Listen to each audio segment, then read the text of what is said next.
Pour le deuxième exemple, on va faire un peu comme tantôt. On va faire un exemple avec la méthode qu'on aurait utilisée en calcul différentiel, puis on va le faire le même exemple avec la règle de l'hôpital. Donc, pour l'exemple qui va suivre, avant, qu'est-ce qu'on aurait fait? Supposons qu'on voudrait faire la limite quand x tend vers l'infini de 6x moins 1 sur 5x2.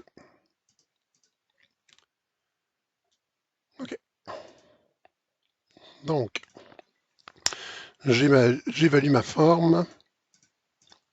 Au numérateur, j'ai 6 fois l'infini qui est l'infini, l'infini moins 1 qui est l'infini.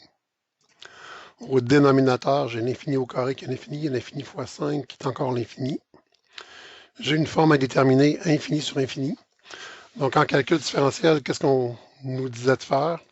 C'était de mettre en évidence la puissance de plus haut degré au numérateur et au dénominateur. Donc, je devais mettre x en évidence au numérateur. Si je faisais ça, il me restait 6 moins 1 sur x. Puis au dénominateur, ben, j'ai x2. Bon, il est déjà mis en évidence, mais je peux l'exhiber quand même comme ça. x2, il va me rester 5. Ici, j'ai x sur x2, donc le x du numérateur va se simplifier avec un des deux x du dénominateur.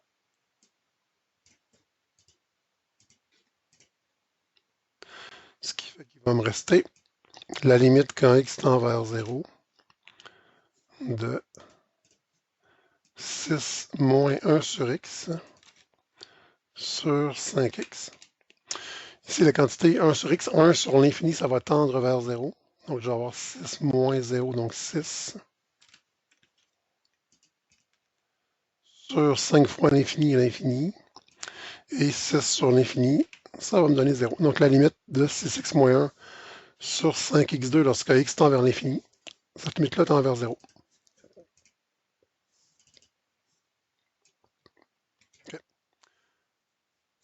Maintenant, avec la règle de l'hôpital, qu'est-ce qui va se passer?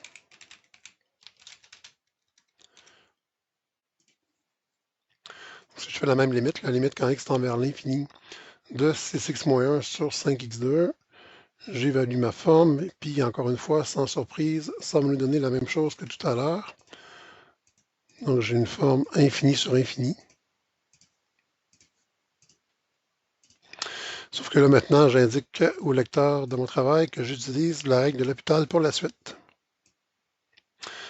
Donc, ce sera égal à la limite lorsque x tend vers l'infini.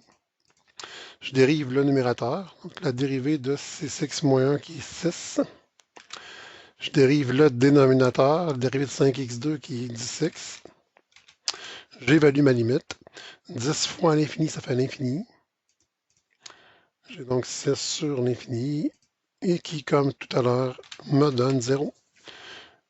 Et encore une fois, mon degré de complexité, si on tient compte du fait qu'on sait dériver, que c'est de l'acquis, mais mon degré de difficulté est bien plus simple par la règle de l'hôpital qu'avec ce que je faisais auparavant.